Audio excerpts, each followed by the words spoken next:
Hello साथीहरु, स्वागत छ मेरो युट्युब च्यानल ट्युटर नेपालमा। तपाईहरुलाई मैले फेरि आफ्नो फाइनल PTE को रिजल्ट लिएर आइसकेको छु। मैले 18 तारिखमा मैले मक टेस्टको भिडियो हालेको थिएँ तपाईहरुलाई। यहाँ यो भिडियो मैले 18 तारिखमा हालेको थिएँ। कति 14th मा दिएको थियो, अहिले आज चाहिँ 18th मा दिँदाखेरि चाहिँ 4 दिनमा मेरो स्कोर चाहिँ यसरी बढ्यो। यसरी पढेर राइटिङमा त 8 नै आयो, स्पिकिङमा पनि 8 नै आयो, रिडिङ र लिसनिङमा अझै पनि मेरो कम छ। यो दुईटामा राम्रो गरेको भए त 8 पनि आउँदो रहेछ।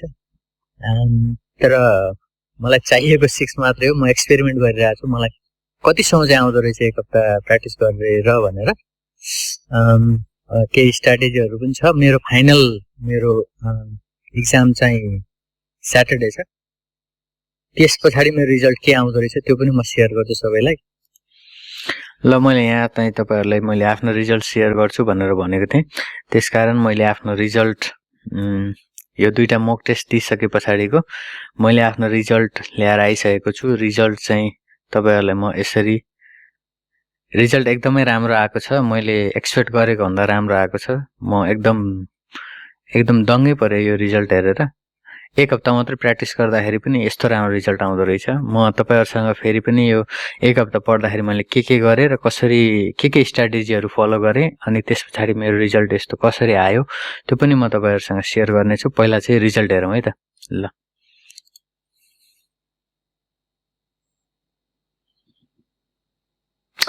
ओभरअल 85 र इच ब्यान्ड 8 आएको छ। लिसनिङमा अलिकति थोरै आयो हैन भने रिडिङमा 88। रिडिङ सबैले गाह्रो भन्छन्, रिडिङमा चाहिँ सबभन्दा बढी आएको छ मेरो 88। स्पिकिङमा 86, राइटिङमा 87, लिसनिङले धन्नै 8 नआउँदो रहेछ। तर केही दिन प्र्याक्टिस गर्दाखेरि लगभग एक हप्ता जति मैले प्र्याक्टिस गरेँ भनौँ।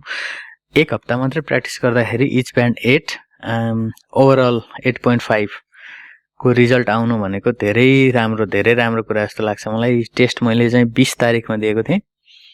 टेस्ट दिएको 20 तारिखमा, अनि मैले मक टेस्टहरू चाहिँ मेरो मक टेस्टहरू चाहिँ मैले एउटा चाहिँ 14th मा दिएको थिएँ, अर्को चाहिँ 18th मा दिएको थिएँ। दुईटा मक टेस्टमा मेरो चाहिँ दुईटा मक टेस्टहरू चाहिँ दुईटा यहाँ देखाउँछु ल म। दुईटा मक टेस्ट, यो चाहिँ मैले 14th मा दिएको मक टेस्टको रिजल्ट यस्तो थियो। 67 मात्रै आएको थियो त्यसमा, बट नट ब्याड। 67 भनेको पनि नट ब्याड। मलाई चाहिएको 6 मात्रै थियो, 67 पनि मलाई पुगिसकेको थियो। र पनि टेस्ट बुक गरिसके पछाडि हेरौँ भनेर अनि मैले 18th मा दिएँ। 4 दिन पछाडि मक टेस्ट दिँदाखेरि 4 दिन पछाडि चाहिँ 75, 68, 82 स्पिकिङमा राम्रै आएको थियो र राइटिङ दुईटामा 8 आएको थियो। यो दुईटामा चाहिँ 7, यसमा 7, यसमा 7.5 भनौँ आएको थियो। त्यस पछाडि मैले चाहिँ PTE मैले 20 तारिखमा PTE दिन गएँ। 20th मा दिन जाँदाखेरि साँझ चाहिँ मैले रिजल्ट आयो। 20th कै साँझ रिजल्ट। अल राइट, ल साथीहरु, फेरि अब यस्तो रिजल्ट आइसके पछाडि मैले चाहिँ के गरेँ त यो दौरानमा, मेरो यो टेस्टको दौरानमा मैले के गरेँ भन्ने कुरा चाहिँ म तपाईहरुसँग शेयर गर्छु अबको दिनहरुमा। युट्युबमै हामीसँग एकदमै धेरै रिसोर्सेसहरु छ।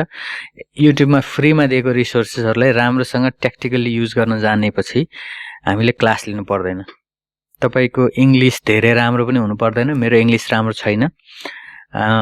यो इंग्लिशको टेस्ट हो जस्तो पनि लाग्दैन मलाई। यो चाहिँ टेक्निक्सहरुको र टिप्स एन्ड ट्रिक्सको चाहिँ एक्जाम हो, इंग्लिशको एक्जाम होइन। इंग्लिशको मेरो भोकाबुलरी पनि त्यति राम्रो छैन, मेरो स्पिकिङ पनि त्यति राम्रो छैन। तर मैले स्पिकिङ गर्दाखेरि चाहिँ मेरो वर्डहरु चाहिँ क्लियर हुन्छ र त्यसकारणले मेरो राम्रो रिजल्ट आएको जस्तो लाग्छ मलाई।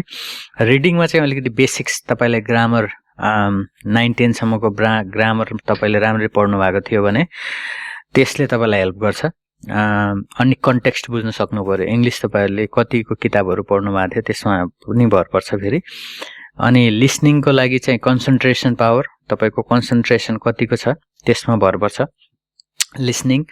अनि राइटिङ त टेम्प्लेट भइहाल्यो। टेम्प्लेटहरु युट्युबमा छ्याप्ती छन्। मैले युज गरेको भनेको चाहिँ माइलस्टोन्सको माइलस्टोन्सको नेपालीकै हो त्यो। उहाँको चाहिँ टेम्प्लेटहरू थियो, मैले इजी टेम्प्लेट थियो। स्पिकिङको डिस्क्राइब इमेजको पनि उहाँकै युज गरेको, अनि समराइज स्पोकन टेक्स्ट पनि उहाँकै टेम्प्लेट युज गरेको हो। त्यस पछाडि एसेको पनि उहाँकै टेम्प्लेट युज गरेको हो।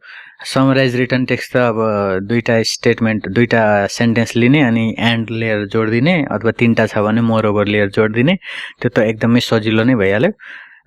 त्यस पछाडि अर्को के हुन्छ त्यो, एकछिन है त, म ल्याङ्ग्वेज एकाडेमीमा गएर हेर्छु है। एउटा अर्को के हुन्छ क्या, हेर्नुहोस् त, मलाई राम्रोसँग ऊ पनि थाहा छैन, तर स्कोर चाहिँ एकदमै राम्रो आयो है।